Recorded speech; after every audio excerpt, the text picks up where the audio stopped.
नमस्कार दोस्तों, study time के यूट्यूब चैनल में आपका स्वागत है। तो आज हम लोग पर्यावरण अध्ययन में नासा तथा इसरो के बारे में जानेंगे, जो कि बेहद इम्पोर्टेंट टॉपिक है, जिनसे कि हर साल परीक्षाओं में प्रश्न पूछे जाते हैं। चाहे कोई भी एग्ज़ाम हो तो इनसे प्रश्न बनते ही बनते हैं। तो आइए नासा और इनसे संभावित बनने वाले प्रश्नों के बारे में हम लोग जानते हैं। तो सबसे पहले हम यह जानते हैं कि नासा है क्या। तो नासा आपका जो है यह एक अंतरिक्ष संस्थान है। क्या है दोस्तों? तो यह एक अंतरिक्ष संस्थान है और यह विश्व स्तर की एक अंतरिक्ष संस्थान है तथा इसे यह भी कह सकते हैं कि यह एक विदेशी संस्थान है, जिसको कि अमेरिकी सरकार के द्वारा इसकी स्थापना की गई थी तथा इसे अमेरिकी सरकार ही इस संस्था को चलाती है। और इसमें अंतरिक्ष में जाने वाले व्यक्तियों को के बारे में ट्रेनिंग दी जाती है तथा वहाँ की स्थिति के बारे में पता लगाया जाता है। तो यह है नासा। तो आइए इसके बारे में हम यह जानते हैं कि इनसे कैसे संभावित प्रश्न हमारे परीक्षाओं में पूछे जाते हैं। तो सबसे पहले यह जानते हैं कि नासा का फुल फॉर्म क्या है। यहीं से प्रश्न बनता है कि नासा का पूरा नाम क्या है। अब दे देगा आपके ऑप्शन में, तो यहीं से हम सीखेंगे। तो एन से आपका हो जाएगा नेशनल, और ए से आपका हो जाएगा एरोनॉटिक्स, और एस से आपका हो जाएगा स्पेस, और ए से आपका हो जाएगा एडमिनिस्ट्रेशन। तो ये इस तरह से आपका बना national aeronautics and space administration. अब इसको हिंदी में क्या कहते हैं? तो दोस्तों इसे हिंदी में कहते हैं राष्ट्रीय वैमानिकी और अंतरिक्ष प्रबंधन। कभी कभी इंग्लिश में ना दे करके हिंदी में दे देता है कि राष्ट्रीय वैमानिकी और अंतरिक्ष प्रबंधन क्या नाम क्या है। तो ऑप्शन में दे देगा नासा, इसरो और भी कुछ। तो आपका हो जाएगा नासा। अब जानेंगे कि इसकी स्थापना कब हुई थी। ये बेहद इम्पॉर्टेंट है, काफ़ी बार प्रश्न परीक्षाओं में पूछा गया है। तो इसकी स्थापना जो है दोस्तों हुई थी, वह हुई थी 29 जुलाई सन 1958 ईस्वी में हुई थी। कब स्थापना की बात कही जाए कि नासा की स्थापना कब हुई थी, तो यह हुई थी 29 जुलाई सन 1958 ईस्वी में। अब पूछता है आधिकारिक क्षेत्र, यानी कि जो नासा है वह किसके अधीन काम करता है। तो आपका हो जाएगा अमेरिकी सरकार, यानी इसे अमेरिकी सरकार चलाती है या उसकी देख रेख करती है। ये भी पूछ लेता है। प्रश्न ऐसे बनता है कि नासा किस सरकार द्वारा इसका मतलब निर्माण किया गया। तो आपका हो जाएगा अमेरिकी सरकार। अब पूछता है कि इसका मुख्यालय कहाँ पे है। तो आपका नासा का मुख्यालय की बात कही जाए तो आपका नासा का मुख्यालय है वाशिंगटन डीसी। अब जानेंगे थोड़ा कि वाशिंगटन डीसी पड़ता कहाँ है। तो आपका वाशिंगटन डीसी जो है दोस्तों, यह आपका पड़ता है यूएसए में।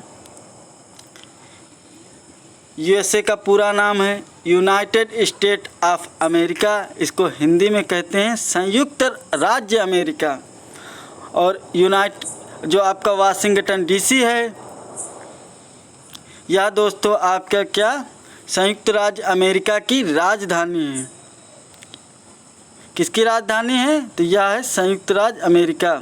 अब यदि पूछे कि संयुक्त राज्य अमेरिका की राजधानी कौन सी है, तो आपका हो जाएगा वाशिंगटन डीसी। अब इसके संस्थापक कौन हैं, यानी इसके निर्माण किसने किया। तो इसका निर्माण आपका हो जाएगा ड्वाइट डेविड, एक सेकेंड, ड्वाइट डेविड न हार्वर, यानी हो जाएगा ड्वाइट डेविड आइज न हावर। नाम थोड़ा कठिन है। अब दोस्तों जानेंगे इसका नारा। पूछता है कि इसका नारा क्या है। तो नासा का आपका जो नारा है दोस्तों वह है for the benefit of all, यानी इसका जो मुख्य उद्देश्य है उसका है सबकी भलाई के लिए। अब इसके प्रमुख कार्य क्या हैं? तो आपके नासा के जो हैं प्रमुख कार्य दोस्तों ये है कि अंतरिक्ष अन्वेषण, वैज्ञानिक खोज और एरोनॉटिक्स संशोधन को बढ़ाना।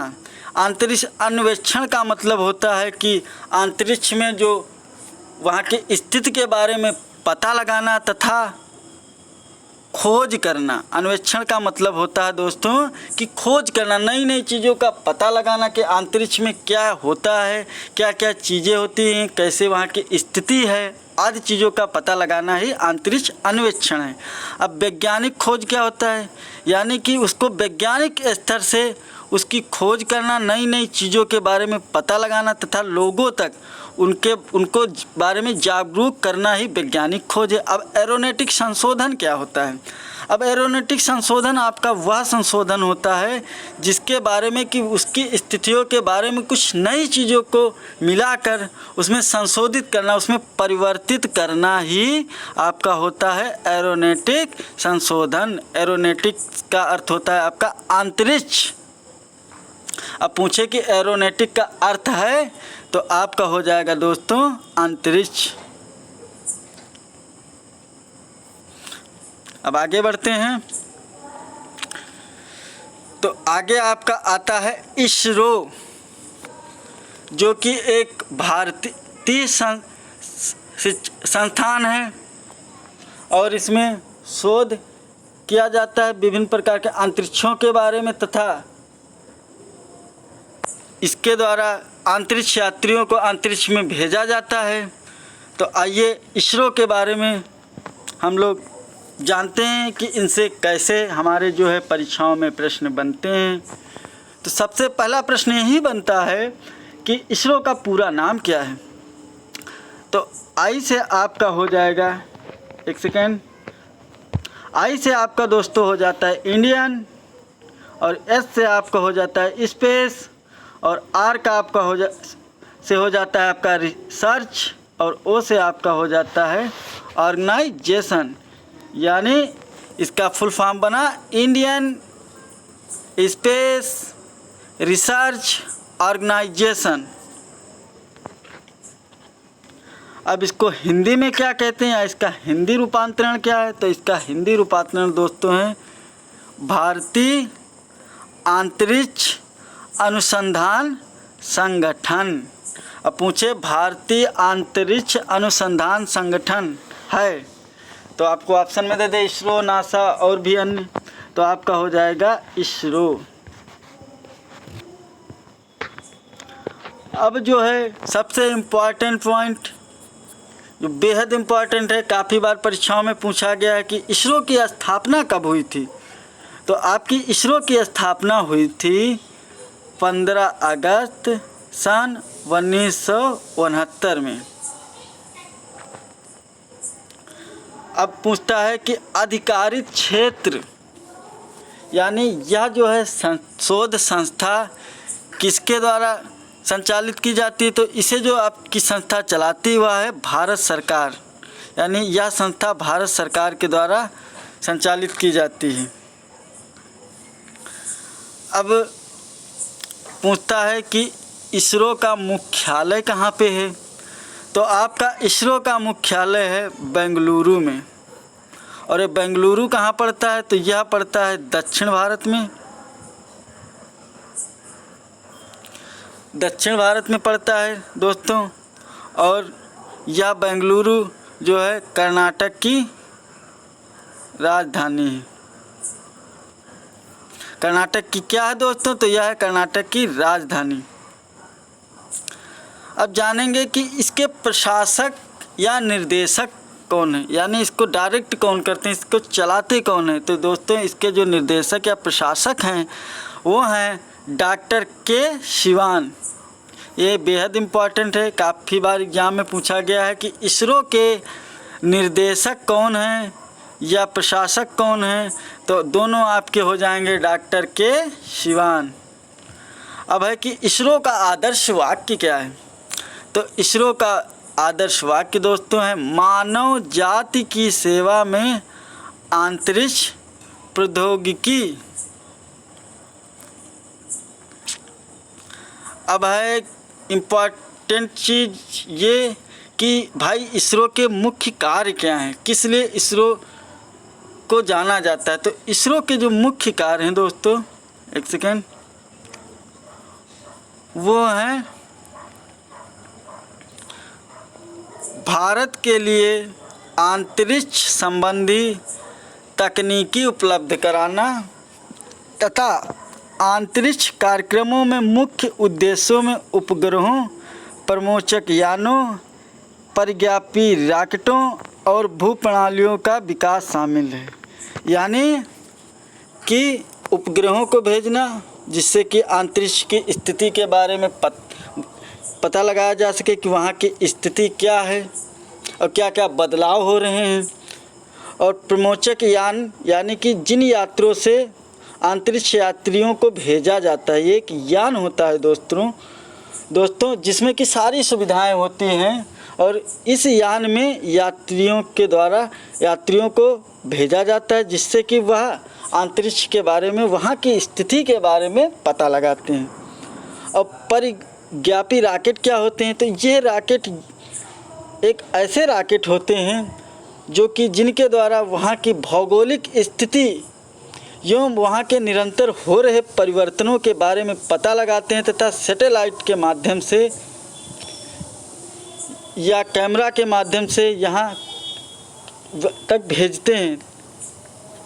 अब है भू प्रणालियों का विकास करना, यानी कि भूमि में जो हमारे नई नई चीज़ों का विकास होता है, नई नई टेक्नोलॉजी का विकास होता है, या इन चीज़ों में इसे बढ़ावा देना ही आपका इसरो का मुख्य उद्देश्य है। तो ये चीज़ें याद रखेंगे, इन्हीं से जब भी प्रश्न पूछेगा घुमा फिरा के यहीं से पूछेगा। अगर जो आपका ये कॉन्सेप्ट आपका क्लियर रहेगा तो आप प्रश्न कर ले जाएंगे। अब थोड़े प्रश्न हैं जो कि इसरो और नासा से बनते हैं। तो पहला प्रश्न यही पूछता है कि प्रथम महिला अंतरिक्ष यात्री कौन है, जो कि अंतरिक्ष में जिन्होंने कदम रखा है, अंतरिक्ष में गई। तो आपकी प्रथम महिला की बात जहाँ पे आती है तो आपकी हो जाएंगी कल्पना चावला। और ये प्रथम भारतीय महिला थी जिन्होंने पहली बार अंतरिक्ष में यात्रा की थी। और ये लगभग दोस्तों 266 दिन रही थी। और ये लगभग सन 2002 के आसपास अंतरिक्ष में गई थी। और ये किसके द्वारा गई थी। अब पूछता है कि कल्पना चावला किस शोध संस्थान के द्वारा अंतरिक्ष में गई थी। तो आपकी जो कल्पना चावला थी ये गई थी नासा के द्वारा। किस शोध संस्थान के द्वारा गई थी। तो ये गई थी दोस्तों नासा के द्वारा। और ये भी प्रश्न बनता है कि सबसे लंबे समय तक अंतरिक्ष में कौन सी महिला रही थी। तो सबसे लंबे समय तक रही थी आपकी सुनीता विलियम रही थी। ये जो है लगभग 300 के आसपास दिन रही थी अंतरिक्ष में। और ये किसके द्वारा गई थी। तो ये भी आपके गई थी नासा के द्वारा। अब पूछता है कि इसरो के द्वारा भेजे गए यानों कौन कौन से। तो इसरो के द्वारा आपके यान या उपग्रह जो भेजे गए थे वो थे चंद्रयान CH1 और CH2। ये किसके द्वारा भेजे गए थे, यानी चंद्रयान 1 और चंद्रयान 2 जो है भेजे गए थे। ये भेजे गए थे आपके इसरो के द्वारा। तो इस तरह से मैंने इसरो और नासा के बारे में जाना अच्छे से, और इनसे किस तरह से प्रश्न बनते हैं इसके बारे में भी मैंने समझा। तो यदि आप लोगों को यह वीडियो अच्छा लगा हो तो इसे एक लाइक कर दें और इसे दोस्तों में शेयर कर दें, तथा आप इस चैनल को सब्सक्राइब कर दें, जो कि सर्च करने पे आपको यूट्यूब पे जाइए और वहाँ पे आप स्टडी टाइम बाय अभय लिखिए। जैसे आप सर्च करेंगे आपको ये चैनल आ जाएगा और वहाँ से आप इसे सब्सक्राइब कर लीजिए, जिससे कि मेरे द्वारा इम्पॉर्टेंट से इम्पॉर्टेंट वीडियो डालता रहता हूँ मैं, तो आप लोगों तक ये वीडियो पहुँचती रहेंगी, जो कि परीक्षाओं में बहुत ही हेल्पफुल रहेंगी। तो बहुत बहुत धन्यवाद।